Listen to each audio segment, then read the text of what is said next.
जय जवाहर। एक जय बोलाऊंगा, सबने बोलू है मैं बाबा की जय। किनी जय बोला जी? मैं बाबा नी जय। मैं बाबा की, मैं बाबा की और आप सबकी जय। ये कुदरत आज हम जिस विचारधारा के आधार पे जिस पार्टी का गठन किया गया है, भारत आदिवासी पार्टी, और इस विचारधारा की जो मूल थीम है कि प्रकृति ने पूजवी, जल जंगल जमीन आसमान ने पूजबो, और आने मे बाबा ने की पूजा की दी और अरज की दी कि मे बाबा गर्मी पड़ी रही है कई, और आ नवो नवो आ मैदान काढ़ है तो दुड़े थोड़ो काढ़ो कर दीवान ते बे दाड़ा पहला असल पड़ी जान पूरो काढ़ो थई और हमें हाजा था नावजा और पसे फेर अरज की दी कि हमें फिर परली जंगा क्योंकि पैसा बाजार नहीं तो वाटर प्रूफ और टेन नहीं लगाड़ी जुए तमे आज ने दाड़ा राहत आन दीजो और गांव खेड़ा ने माता ने जटली से आदिवासी समाज में जी गोत्र ही और गोत्र ने कुल देवी और हमारा खत्री थे की आराधना की थी और मे बाबा थे की आराधना की थी कि आज ने दाड़ा पूरो कोड़ो करी दीजो तो तमे सब जानो आज कोड़ो थाजू नहीं थाजू। ये है आदिवासी समाज की पुरखाई जो पूजा पद्धति है, हमारी जो पुरखाई पूजा पद्धति है कि मांगजो में माहे और मनास अनुरूप, और ये पूजा पद्धति से हमारी प्रकृति की जो देन है, और आज हम सबको शांतिपूर्वक कार्यक्रम निपट गया। आज इस कार्यक्रम में हम जो पंडाल में बैठे हुए हैं, इस जमीन को तैयार कराने के लिए यहाँ के जो स्थानीय साथी हैं जिन्होंने दान की है, जिसका छोटा मोटा कब्जा था और इस जमीन के लिए कई साथी जेल गए हैं, उन सब के जो मतलब पसीना बहाया, उन सब ने संघर्ष किया और उन सब की बदौलत आप शांतिपूर्वक तरीके से बैठे हैं, उनको भी मैं यहाँ से जोहार करना चाहूंगा। राजस्थान का प्रशासन, डूंगरपुर का प्रशासन सोच रहा था कि भारत आदिवासी पार्टी आ रही है तो कार्यक्रम कहां कर रहे हैं, अभी तक जिला मुख्यालय पे कोई तैयारी नहीं की है।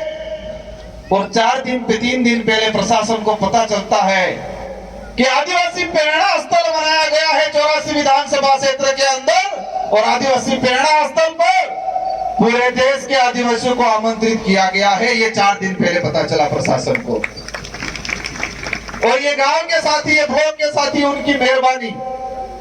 मैं अपनी बात शुरू करूं आज इस पंडाल के अंदर, और ये आवाज जहां तक जा रही है, जो जितने भी साथी हैं, आप सभी लोग दिल से आए हो, यहां से आए हो, फ्री में लाई हुई, पैसों से बुलाई हुई ये भीड़ नहीं है, ये भीड़ दिल से आई हुई भीड़ है, और आप सबका मैं तहे दिल से स्वागत अभिनंदन करता हूं। आज आजादी के बाद हमारी जो विचारधारा है, और इस विचारधारा पे आधार पे ये जो पार्टी बनी है, और ये पार्टी पहली बार देश में और इस क्षेत्र के अंदर लोकतंत्र स्थापित करने का काम करेगी, और संविधान की जो मूल भावना है और लोकतंत्र की जो वास्तविक परिभाषा है उसको धरातल पे लाने का काम ये भारत आदिवासी पार्टी करने वाली है। इस पार्टी को बनाने के लिए कई जनों ने योगदान दिया, और इस पार्टी के आधार पे आने वाले समय में हमारे आने वाली पीढ़ी का भविष्य सुधारेंगे, जल जंगल की जमीन की लड़ाई लड़ेंगे, संवैधानिक हक अधिकार की लड़ाई लड़ेंगे, और कमल कांग्रेस की खटिया खड़ी करेंगे। हम क्या थे, क्या बना दिया, हमारे पूर्वज क्या थे, ताकतवर थे, स्वाभिमानी थे, दयालु थे और दान दाता थे। हमारे पूर्वज स्वाभिमानी थे, ताकतवर थे, दयालु थे और दान दाता थे। उस समाज को इन कांग्रेस बीजेपी ने फ्री की योजनाओं में मानसिक रूप से गुलाम बना के एक भीख मंगा बनाने का काम किया है कांग्रेस बीजेपी ने 75 सालों के अंदर। हमारे समाज को एक स्वाभिमानी समाज, एक दानदाता समाज, मेहनत से कमाने वाला समाज और इस देश का मूल मालिक होने का जो दावा हम करते हैं और हैं, उस समाज को कांग्रेस बीजेपी ने आज तक हमको कमजोर बनाने का काम किया है।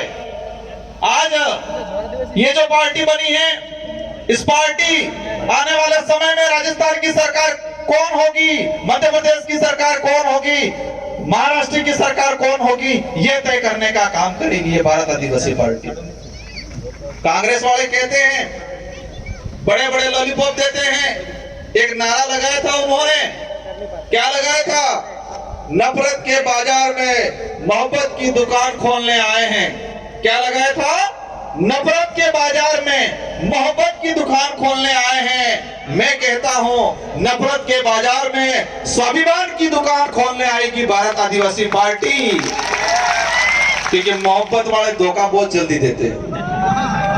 मोहब्बत की बातें करने वाले धोखा बहुत जल्दी देते हैं। और हम इस देश के अंदर आदिवासी समुदाय, माइनॉरिटी, एससी सभी को स्वाभिमानी बनाने का काम करने आएंगे। आज हमारा समाज किस तरह से बनी है, इन लोगों ने हम लोगों को गुमराह कर दिया गया है, हमारे लोगों को मानसिक रूप से कमजोर कर दिया है। और मैं कई बार कहता हूं कि कांग्रेस बीजेपी 75 साल तक क्या किया? हमारे बाजे ने घुसवाड़ी नाचा सपा हो कि तू घुसवाई किया, कंप्लीट मानसिक रूप से घुसवाई किया। और ये घुसबानो काम करने की दो जे कांग्रेस बीजेपी में लसवायला ताणी की दो, लसवायला ताणी घुसबार काम की दो।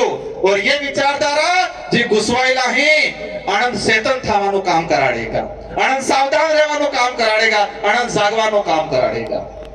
क्योंकि आज तक हमारे समाज के अंदर, हमारे पूरे आदिवासी इलाके के अंदर इन लोगों ने वोट बैंक बनाया गया है। और ये पार्टी, ये विचारधारा है। और इस पार्टी में यहाँ की जनता, क्षेत्र की जनता तय करेगी कि लोकसभा विधानसभा में हमारा कौन आदमी जाएगा। शेड्यूल एरिया के जो प्रावधान है, जो टीएससी, हमारे लोगों को झूठी झूठी बातें पकड़ाई गई, लेकिन शेड्यूल एरिया के प्रावधान नहीं बताए, टीएससी नहीं बताई कि टीएससी में क्या है, क्या अधिकार है। और आने वाले समय में हमारे यहाँ से बहुमत से जाएंगे विधायक, और राजस्थान की टीएससी, मध्य प्रदेश की टीएससी और महाराष्ट्र की टीएससी ट्राइबल एडवाइजरी काउंसिल में जाएंगे और आदिवासी समुदाय के हित में, एससी के हित में और शेड्यूल 5 की जो प्रावधान है उसके अनुरूप यहाँ पर काम कराने का काम करेंगे। आज कई लोग कहते हैं हम भी विधायक बने थे, वो विधायक मुझे तारे टी शर्ट पहन दो। कई कहते हैं सुबह चुनाव लड़े हो थावानो है, और 84 की जनता और सागवाड़ा की जनता ने ऐसी गोली दी कि कांग्रेस बीजेपी वाले रिजल्ट आया तो बेहोश हो गए और मोड़ासा जाके हॉस्पिटल में भर्ती होना पड़ा उन लोगों को। और फिर कहने लगे ये जीत के गए हैं लेकिन उनको चेयर नहीं मिलने वाली है। संविधान में प्रावधान है और आपकी ताकत हमारे साथ जुड़ी थी और आपकी ताकत से हमारी ताकत दुगुनी हुई। और हम आदिवासी समुदाय के हित में, एसटी एससी माइनॉरिटी के हित में शेड्यूल एरिया के प्रावधानों के लेके विधानसभा में आवाज उठाई और राजस्थान के मुख्यमंत्री को मजबूर होना पड़ा और आदिवासी दिवस पे सरकारी अवकाश घोषित करने का काम किया। पहले डूंगरपुर जिले की बात करें, दो साल के अंदर एक बार मुख्यमंत्री आता था और आपकी खोप की वजह से अब 1 महीने में 5 बार मुख्यमंत्री आ रहा है। ये आपकी एकता है, आपकी ताकत है, आपका खौफ ऐसा है कि देश का मुखिया जो बन के बैठे हुए हैं, जो देश को बर्बाद कर रहे हैं, मोदी जी भी आ गए, अमित शाह भी आ गए, राहुल गांधी भी आ गए। क्या ये खौफ बरकरार रखना है कि नहीं रखना है? ये खौफ बरकरार रखना है, कहना है उनको कि सब आ जाओ, तो भी इस क्षेत्र की जनता बड़का में आपके फ्री की योजनाओं में आने वाली नहीं है। आज कई लोग कहते हैं कि क्षेत्र पार्टियां क्या होती है। जो लोग आए साथी आज, उनको जाने के बाद मनोबल तोड़ने वाले बहुत सारे मिलेंगे। क्षेत्र पार्टियां कहां तक रहती है? क्षेत्र पार्टियां अगर नहीं होगी तो हमारा भारत देश नहीं होगा। मैं क्या कहना चाह रहा हूं कि क्षेत्र पार्टियां अगर नहीं होगी तो ये देश नहीं रहेगा, ये तानाशाही हो जाएगा, हिटलर शाही शासन हो जाएगा इस देश के अंदर। और क्षेत्रीय पार्टियों की वजह से ही इस देश में आम जनता के हित में कानून बने हैं आज तक। और आज तानाशाही सरकार है क्योंकि एक तरफा बहुमत है।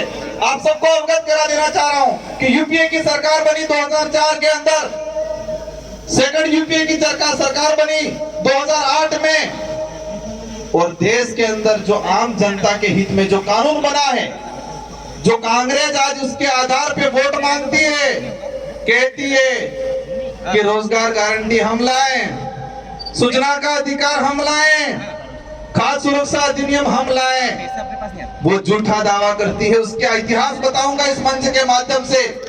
अगर क्षेत्रीय पार्टियां 2004 में यूपी की सरकार बनी, 15 संगठनों ने समर्थन दिया और कांग्रेस को कहा देश के अंदर अगर रोजगार गारंटी का कानून नहीं लाओगे तो हम आपको समर्थन नहीं देंगे। और कांग्रेस को मजबूरन उस समय रोजगार गारंटी कानून लाना पड़ा, इसकी इच्छा से नहीं लाई। ये ताकत है क्षेत्रीय पार्टियों की। क्षेत्रीय पार्टियों की वजह से सूचना का अधिकार अधिनियम आया, क्षेत्रीय पार्टियों की वजह से शिक्षा का अधिकार अधिनियम 2009 बना। अगर क्षेत्रीय पार्टियां नहीं होती तो ये जितने भी जो अधिनियम बने हैं, वो अधिनियम आम जनता के हित में जो बने हैं वो नहीं बनते। और आप देख सकते हो उसका उदाहरण 2014 के बाद एक तरफा भाजपा की सरकार आई और उस सरकार ने सभी कानूनों को कमजोर करने का काम किया, आरटीआई को कमजोर करने का काम किया, नरेगा कानून को कमजोर करने का काम किया, खाद्य सुरक्षा अधिनियम को कमजोर करने का काम किया। इसलिए क्षेत्रीय पार्टियां जब तक इस देश में जीवित रहेगी तब तक ये देश रहेगा, देश का संविधान रहेगा। और जो लोग देश का नाम बदलने की बात करते हैं, जो लोग देश का नाम बदलने की बात करते हैं, कौन कर रहा है देश का नाम बदलने की? कौन बात कर रहा है? भाजपा के लोग कह रहे हैं कि हम देश का नाम बदलेंगे। उनको 2023-24 में एहसास कराना है कि जो देश का नाम बदलने की बात करते हैं, जो संविधान बदलने की बात करते हैं, जो आरक्षण खत्म करने की बात करते हैं, उन लोगों को वापस गुजरात भेज देना है। कहां भेजना है? गुजरात भेज देना है। उनको एहसास कराना है कि ये भीड़ अब भीड़ नहीं रही है, भीड़ने वाले हो गए हैं। और ये भीड़ने वाले आने वाले समय में लोकतंत्र की वास्तविकता समझाने का काम करेंगे। साथियों, उदयपुर संभाग के अंदर बांसवाड़ा के अंदर तानाशाही की जा रही है। बांसवाड़ा में आरक्षण को लेकर जो आंदोलन हुए उसमें परेशान किया जा रहा है। बांसवाड़ा में एट्रोसिटी एक्ट को लेकर हमारे भाई थाने में गए, 200 लोगों पे मुकदमा किया गया है। उन बांसवाड़ा के मंत्रियों को भी एहसास कराना है कि ये राजतंत्र नहीं, ये लोकतंत्र है। और लोकतंत्र की परिभाषा 2023 में हम आपको दिखाएंगे। साथियों, हम लोग उन लोगों को भी आह्वान करना चाह रहे हैं कि हमें शांतिपूर्वक तरीके से, हमें किसी प्रकार के बेवजह उग्र आंदोलन नहीं करना है, क्योंकि कागरी डुंगरी में हम शांतिपूर्वक तरीके से हमारे साथी आंदोलन कर रहे थे। कमर कांग्रेस के लोगों ने मिलके हमारे लोगों को फंसाया गया, वहां पर जाके जबरदस्ती धांधली करवाई।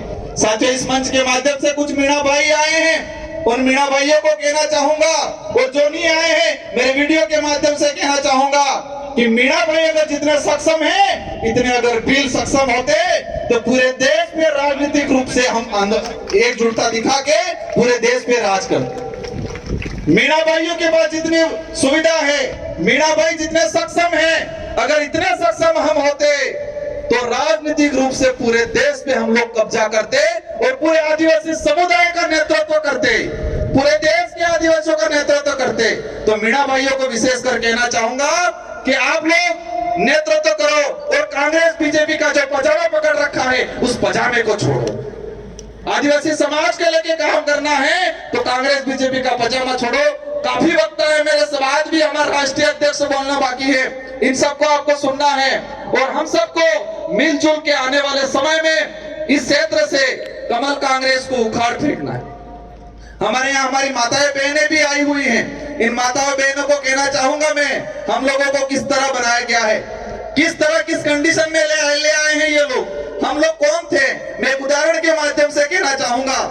आज कोरोना आया, पर्ची मेरे पास आने ही वाली है, भाई ने पकड़ ली ऐसा लग रहा है, लेकिन मैं एक बात बोल के अपना वक्तव्य खत्म करूंगा।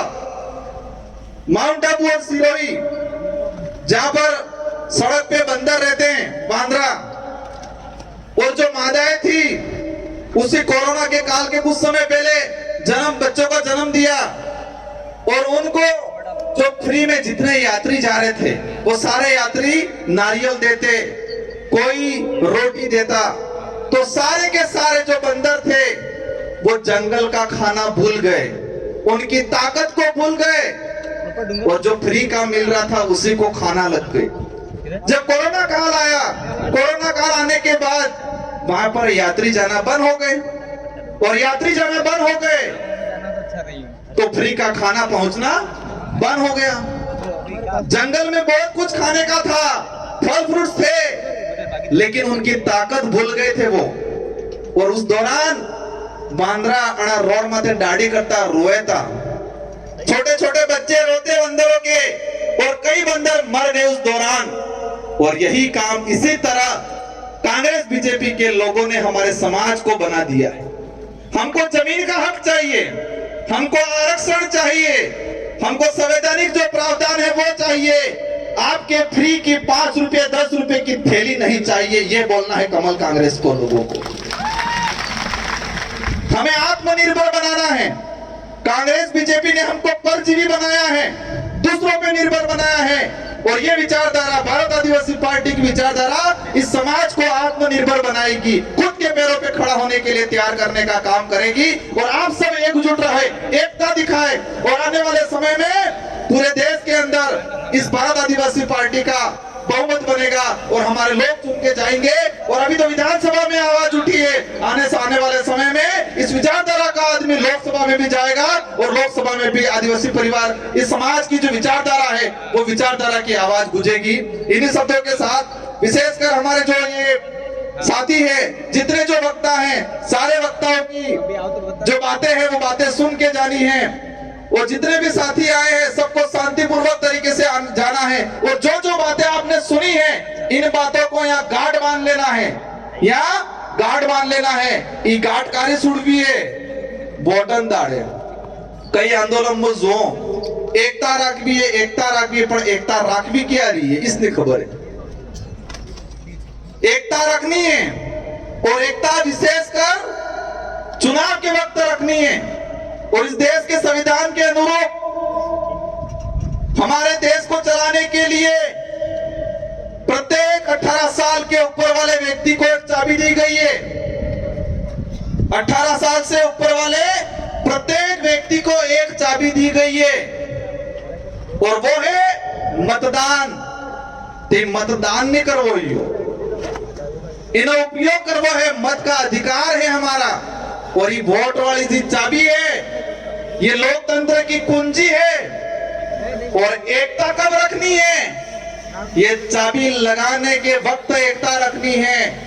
और कांग्रेस बीजेपी का ताले पे ऐसी चाबी लगानी है कि इनका ताला जंग खा जाए और कभी नहीं खुले, और भारत आदिवासी पार्टी का दरवाजा खुल जाए, और इस दरवाजे से संवैधानिक प्रावधानों के तहत हमको अधिकार मिले, ये काम करना है, ये एकता रखनी है। इन्हीं शब्दों के साथ आप सबको धन्यवाद, आभार। जय जवाहर, जय भारत, जय वीर प्रदेश। बहुत बहुत